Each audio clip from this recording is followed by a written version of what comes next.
देखिए, हिंदुस्तान तो अपने आप को प्राइड करता है कि भाई वसुधैव कुटुंबकम।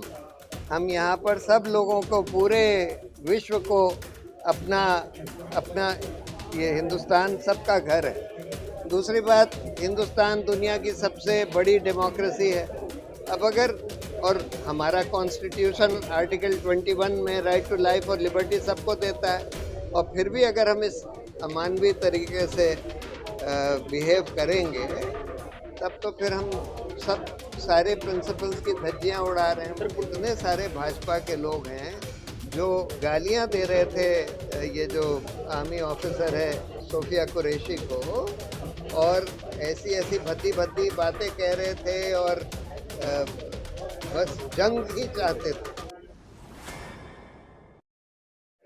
नहीं, देखिए, ये तो बहुत ही क्रेडिबल रिपोर्ट्स आई हैं, और जो जिन लोगों को फेंका गया समुद्र में, उन्होंने म्यांमार से फ़ोन करके भी अपने यहाँ पर जो रिश्तेदार या दोस्त थे उन लोगों से भी बात करी है, और बहुत सारे मीडिया ऑर्गेनाइजेशंस ने ये बात बोली है, और अब यूनाइटेड नेशंस की एजेंसीज का इस पर इन्वेस्टिगेशन भी हो रहा है, और इसका सरकार की तरफ से कोई डिनायल नहीं आया है। तो ये बात सही लग रही है कि इन लोगों को पुशबैक भी किया गया है, जबकि म्यांमार उनको एक्सेप्ट नहीं कर रहा, और इनको म्यांमार के कोस्ट के पास समुद्र में भी फेंका गया है कई लोगों को, और ये बिल्कुल ही अमानवीय है।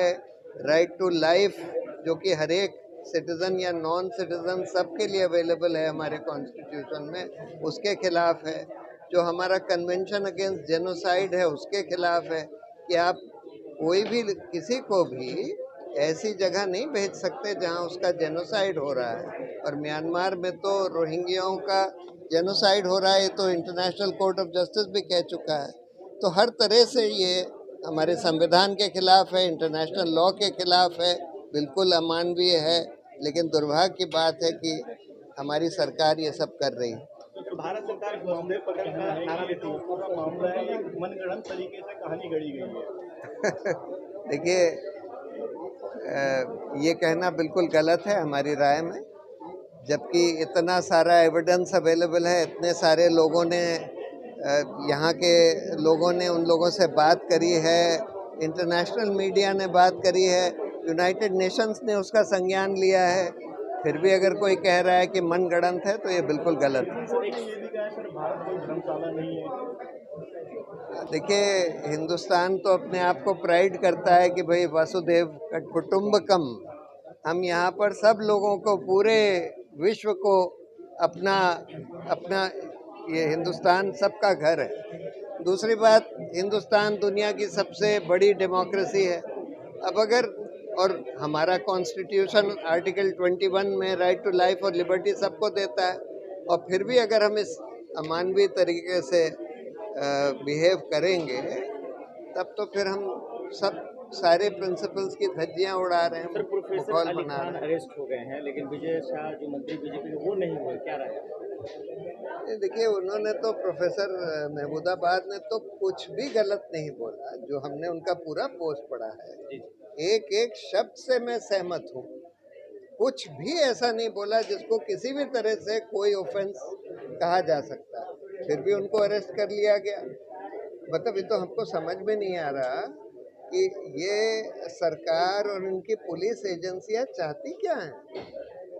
और उधर इतने सारे लोग हैं, उनके मंत्री हैं जो मध्य प्रदेश के, और इतने सारे भाजपा के लोग हैं जो गालियां दे रहे थे ये जो आर्मी ऑफिसर है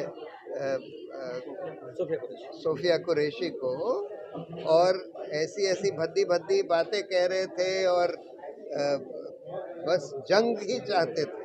मतलब ये कह रहे थे कि बस अब पाकिस्तान को मिट्टी में मिला दो, वगैरह वगैरह। तो इन सब लोगों के खिलाफ एक्शन लेने के बजाय आप ऐसे जने के खिलाफ एक्शन ले रहे हैं जो कि कह रहा है, जो जो सही बात कहने की है आज के दौर में, वो कह रहा है।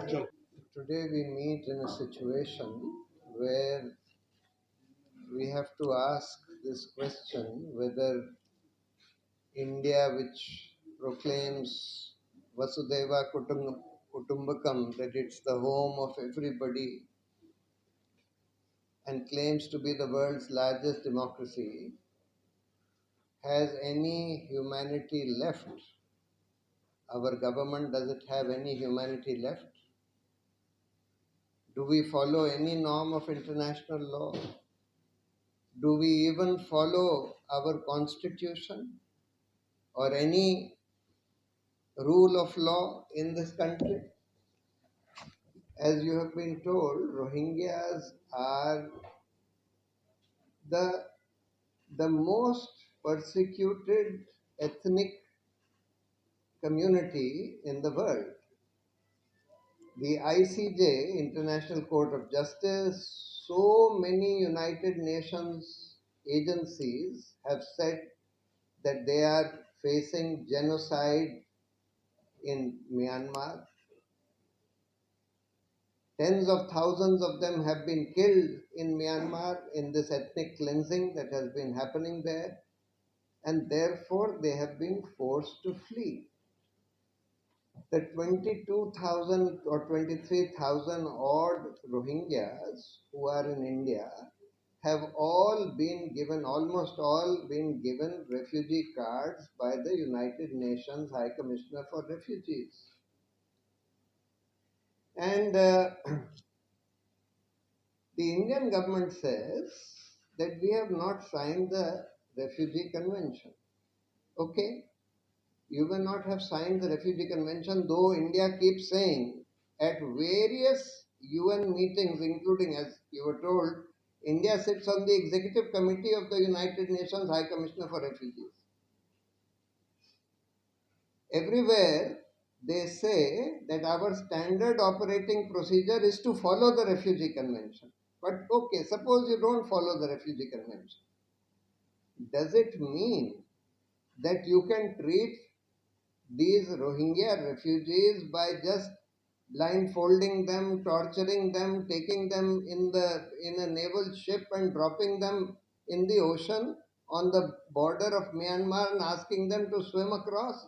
When Myanmar has clearly stated that they are not accepting them because they say that we do not recognize them as citizens. Even this interim order of the Supreme Court, which was made in 2021, what was that interim order?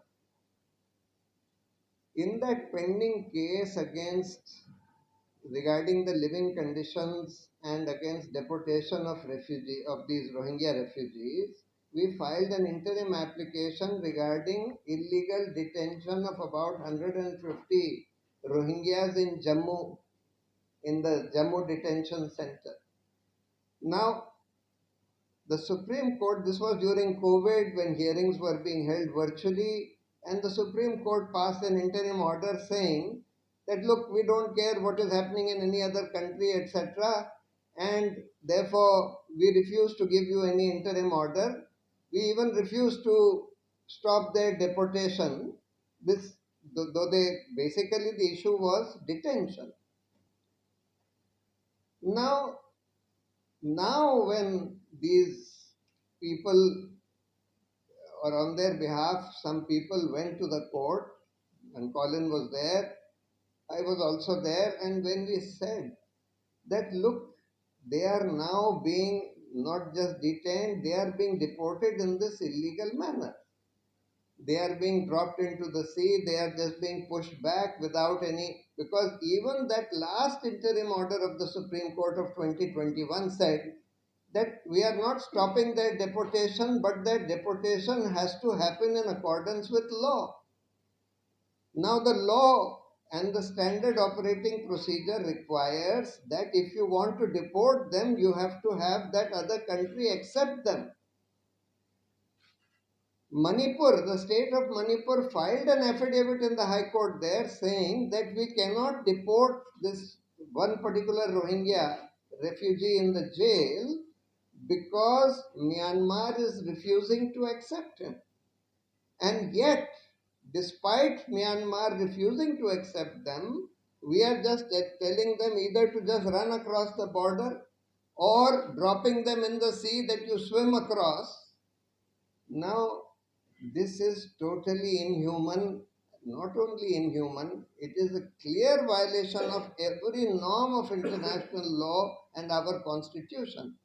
The Supreme Court, in some oral observations made in the recent hearing, said that look, they are not citizens, they don't have Article 19 rights of right to reside anywhere in India. We are not asking for their Article 19 rights. We are only asking for their Article 21 rights, which applies to non-citizens also. And Article 21 is the right to life and liberty and to be treated in a dignified way. How is this dignified? How is this even consistent with the right to life of these Rohingya refugees, where you are asking them to just swim across? You are dropping them in the sea, asking them to swim across to Myanmar, where they are facing genocide. See, India may not have signed the Refugee Convention, but we have signed so many other international conventions, the Genocide Convention. It's a clear violation of the Genocide Convention to send them back to a country, force them back to a country where they are facing genocide, and everybody recognizes that they are facing genocide in Myanmar. It's a violation of the Convention Against Torture. You are yourself torturing them and you are sending them back to a country where they will be tortured. Clear violation of the Convention Against Torture, which India has signed. It's a clear violation of the Convention on Child Rights, which India has also signed, when you send children back like this. And therefore, there are multiple reasons, legal, in terms of course, India may not have signed the Refugee Convention, but the status of refugees has been accepted to be part of such basic and fundamental international law. It's called jus cogens. It says that it doesn't matter whether any country has signed or not signed the Refugee Convention, but every country in the world has to treat refugees in a manner which is consistent with their right to life. And this is what Article 21 of the Constitution also requires. So it's very unfortunate that today, unfortunately, the Supreme Court is kind of using the same kind of words that this inhuman government uses when dealing in this totally inhuman way with these refugees. They are now saying India is not a dharamshala. You keep saying that India is Vasudev Kutumbakam. You keep tom-tomming all the time that Article 21 rights, India has a humane constitution, Article 21 rights applies to everybody, citizen and non-citizen. And yet you are saying that no, they have no rights. You can treat them as you want. You can torture them. You can push them across the border. You can drop them in the sea. I mean, what have we descended to? Are we living in a civilized country anymore? This is totally uncivil behavior, both on the part of the government as well as on the part of the courts. I have to say this. This is totally uncivil behavior, totally inhumane behavior. It's very unfortunate that a court which was once held in very high esteem internationally has descended to saying that India is not a dharamshala. They have no Article 19 rights. India has not signed the Refugee Convention. Therefore, they can be dealt with in any manner. That they can be pushed back. They can be dropped in the sea. It's very, very unfortunate what is happening in this country. It seems that